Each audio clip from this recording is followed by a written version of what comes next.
Hello everyone, and welcome to my Young and the Restless official 24 channel. I hope everyone is having a wonderful day. Before we begin, please hit the subscribe button and give this video a thumbs up. Claire is pushed to the brink by Kyle's covert agreement with Victor. Claire is discovering that her grandfather may have been correct about Kyle all along after confronting Victor. After Victor revealed that he had struck a covert agreement to demonstrate his credibility, Claire confronted Kyle. The disclosure made Claire, who was already having concerns about her boyfriend's proposal, wonder more deeply if Kyle was defending her or simply himself. After having trouble coping with Kyle's recent admission about Nice and his unexpected proposal, Claire dropped by Victor's office in need of advice. Rather of offering her comfort, her grandfather made the shocking disclosure that Kyle had passed the test by striking a deal with him. Claire was shaken by the intimation, even if Victor would not divulge the specifics. Claire, who was already dubious of Kyle's intentions, started to question whether the mustache had been correct about him all along. Claire later went straight up to Kyle. She interrupted him as he attempted to make amends and make pledges to make things better. After his deceit, the timing of his marriage proposal had already felt like damage control, and now that she knew of a covert agreement with Victor, her suspicions were only heightened. The lies themselves weren't the problem for Claire, rather, it was what they disclosed about Kyle's capacity for handling stress. She forced him to acknowledge if his decisions were made to keep his own reputation intact or to keep her heart safe. Despite Kyle's desperate attempts to demonstrate his loyalty, each new discovery only serves to deepen their divide. Trust has been weakened by Claire's background, and her old misgivings are being rekindled by Kyle's silence. With Audra circling and Victor standing in the center, there is a lot riding on this couple's ability to bounce back. Their relationship may fall apart before it has a chance to stabilize if Claire concludes that Kyle's arrangement with her grandfather demonstrates his unreliability. Kyle Abbott could feel the walls closing in on him as Claire's piercing gaze cut through every flimsy justification he tried to put forth. And though his instinct was to speak faster, to pile on promises, and to cling to the hope that words could somehow undo the damage, deep down he knew that what Claire craved wasn't rehearsed apologies but raw, unvarnished truth. The kind of honesty that terrified him because it meant exposing vulnerabilities he had spent years burying under bravado and charm. Yet as much as he wanted to let his guard down, to lay his heart bare before her, he couldn't stop the echo of Victor Newman's booming voice in his mind, reminding him of the deal, the test, the expectation that he prove himself not only as Claire's partner but as someone worthy of standing in the Newman orbit without crumbling under pressure. That so-called test had been a double-edged sword. On one hand, Kyle thought it would strengthen his case, show Claire that he was willing to go to extraordinary lengths for her. But on the other hand, he had underestimated the ripple effect, how the secrecy would come back to haunt him, making him look like yet another man dancing to Victor's tune rather than standing firmly on his own principles. Claire's fury was more than justified. Kyle knew this even as his heart shattered watching her eyes harden against him. But what gnawed at him most was the realization that she had begun to wonder if Victor was right all along, that maybe Kyle Abbott was no more than a polished player incapable of giving her the steady, unshakable love she deserved. His pulse raced as he reached for her hand, desperate to bridge the widening gulf, but Claire pulled back with a sharpness that stung worse than any slap, her words laced with pain as she demanded to know whether he had ever made a choice that wasn't about protecting his ego or his name. And though he wanted to scream that everything he did was for her, that the deal with Victor was about proving his loyalty, not saving face, he could tell that Claire wasn't hearing him anymore. She was hearing her grandfather's warning. She was hearing Audra's whispered doubts. She was hearing the ghosts of every betrayal she had ever endured. And in that cacophony his voice was being drowned out. Meanwhile, Victor Newman, who had set this storm into motion, sat back in his office with the satisfaction of a man who had once again bent the narrative to his will. Though he loved his granddaughter, his methods were rarely gentle, and in his eyes, putting Kyle through the fire was the only way to see if the younger man could survive the relentless heat of Newman's scrutiny. Yet Victor was no fool. He knew that in exposing Kyle's secret, he had also destabilized the very foundation of Claire's faith, and whether the relationship crumbled or endured, the outcome would serve his purpose. Either Kyle would prove himself indestructible or he would be discarded like so many others who had failed the Newman gauntlet. Audra Charles, however, was not content to be a mere spectator. Circling on the periphery, she saw opportunity gleaming like a diamond in the ashes, and with every subtle smirk, every calculated interaction with Kyle. She reminded Claire that men like him were never truly single, never truly loyal, and that the moment Claire turned her back, there would always be someone like her ready to step in and claim what was left behind. For Claire, this trifecta of pressure, from Kyle's evasions, Victor's manipulations, and Audra's predatory presence, was like drowning in quicksand. The harder she fought to gain clarity, the deeper she sank, and her mind raced with the haunting question of whether love was supposed to feel like a battlefield or if this was a sign she needed to walk away before she lost herself entirely. But walking away wasn't easy. Not when Kyle's blue eyes still carried a trace of sincerity that tugged at her heartstrings. Not when part of her wanted to believe that behind all the lies and deals was a man who loved her beyond the politics, beyond the legacy, beyond the manipulations of her grandfather. She wanted to believe him, but belief required trust, and trust was the very thing shattering beneath her feet. And as Kyle continued to insist that he was doing everything to protect her, she began to wonder if protection that came at the cost of transparency was worth anything at all. If he couldn't stand before her without hiding pieces of himself, if every promise was followed by yet another secret revealed, what future could they possibly have? Genoa City was filled with examples of couples who thought love could conquer deception only to find themselves destroyed in the end, and Claire feared she was on the same trajectory, another woman in another chapter of betrayal disguised as devotion. Still, Kyle wasn't ready to give up. He swore to himself that he wouldn't lose her to his own mistakes, nor to Audra's scheming, nor to Victor's games.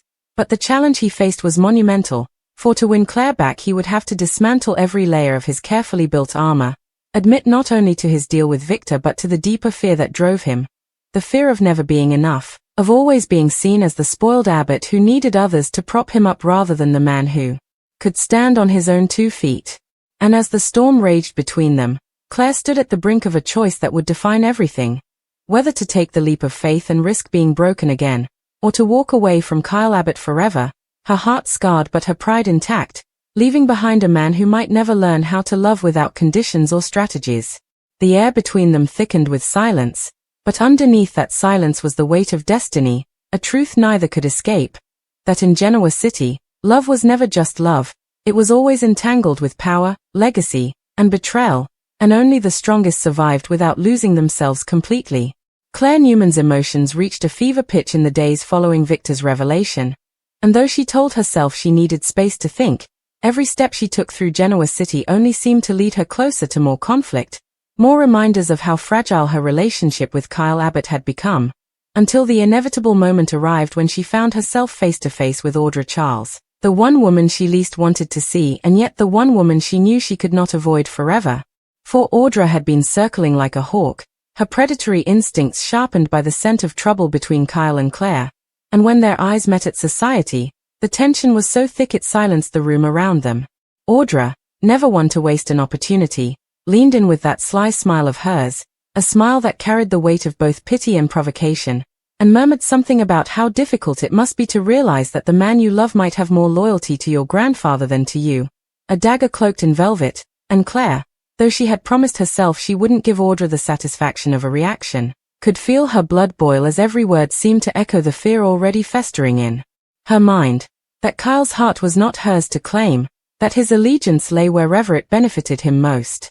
For a moment, Claire's voice faltered, but then she straightened her shoulders, her Newman fire blazing to life, and snapped back that Audra had always been an opportunist, that her entire existence in Genoa City was built on waiting for other people's relationships to crack so she could slip into the cracks, a parasite feeding on chaos, and though her words drew gasps from nearby onlookers, Audra's smirk never wavered.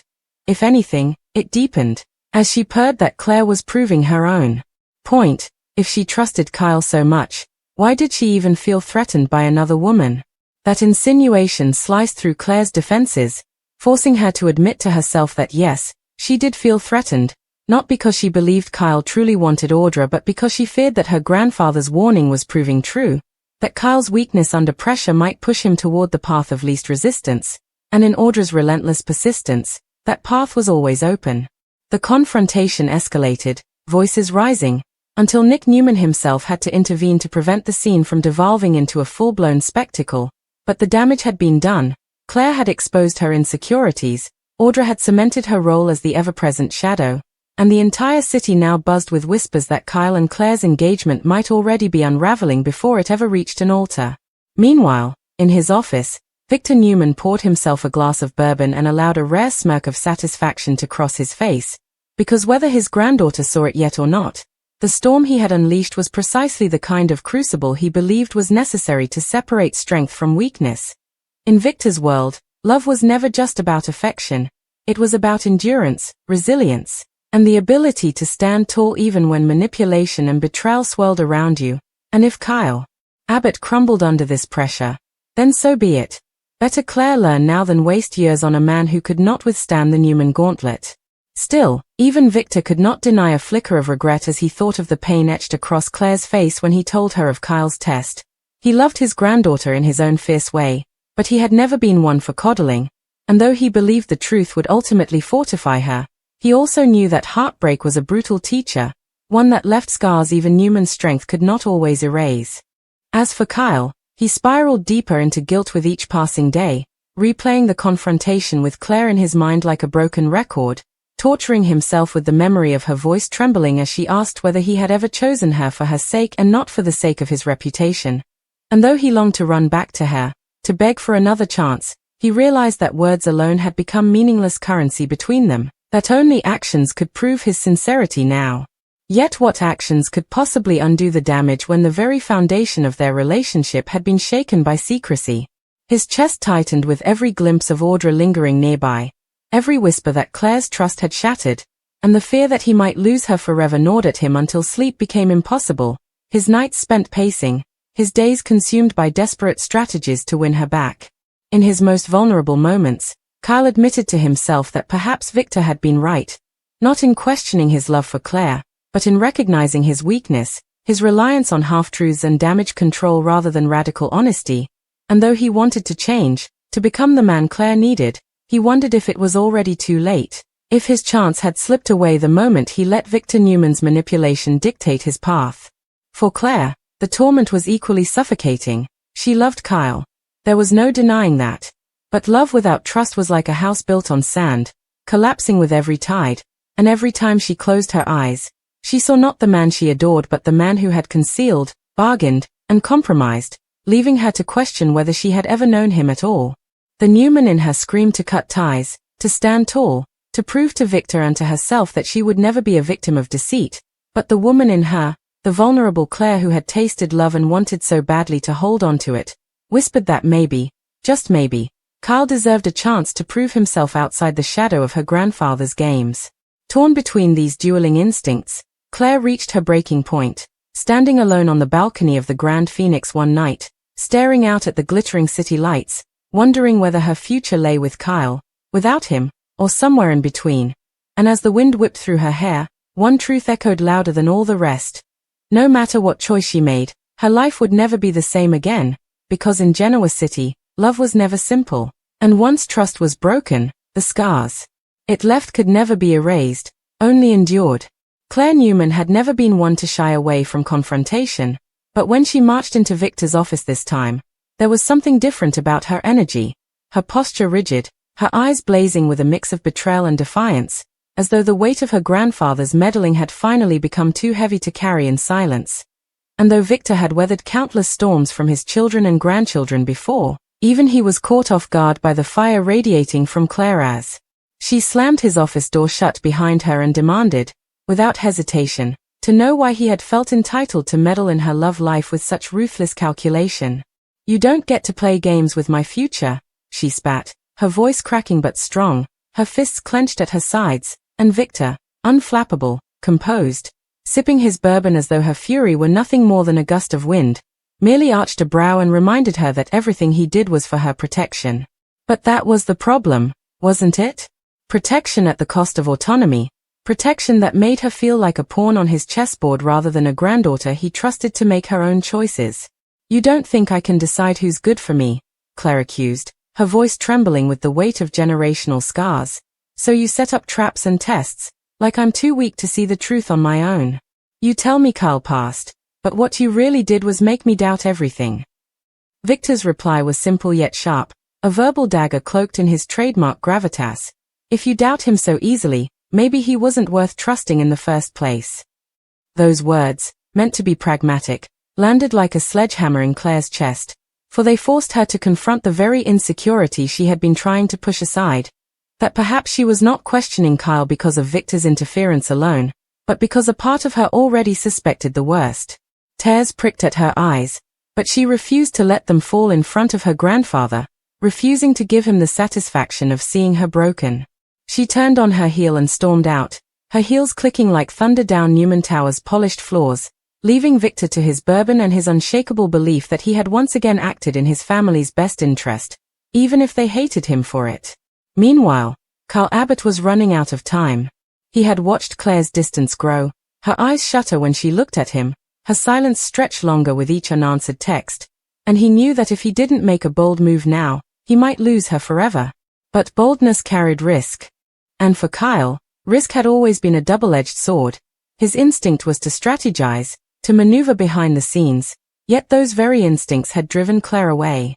So this time, he decided, he would do the opposite. No secrets, no deals, no damage control. He arranged a public declaration, an uncharacteristic move for someone who preferred to control the narrative quietly.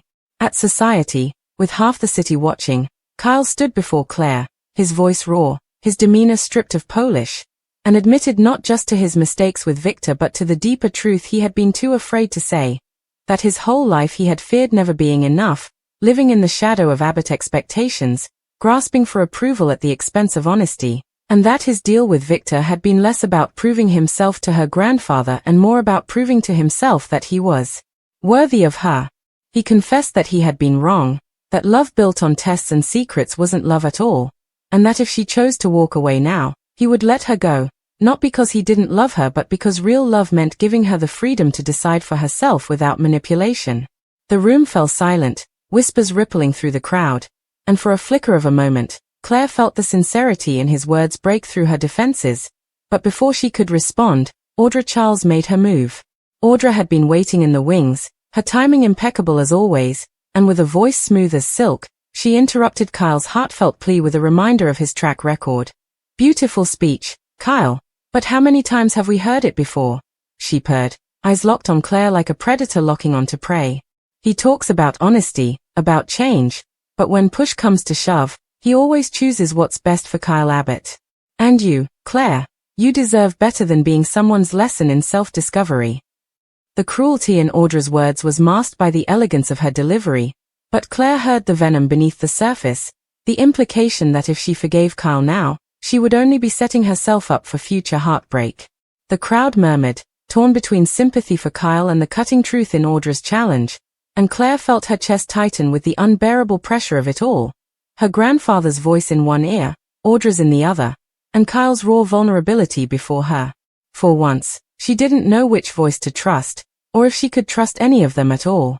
All she knew was that her heart was breaking under the weight of expectation, manipulation, and doubt, and as she stood frozen in the center of society, every eye on her, she realized that the decision she made in this moment would not only determine the fate of her relationship but also define who she would become. Victor's granddaughter who lived by his rules, or Claire Newman, a woman who carved her own path, even if that path led her away from the man she still loved.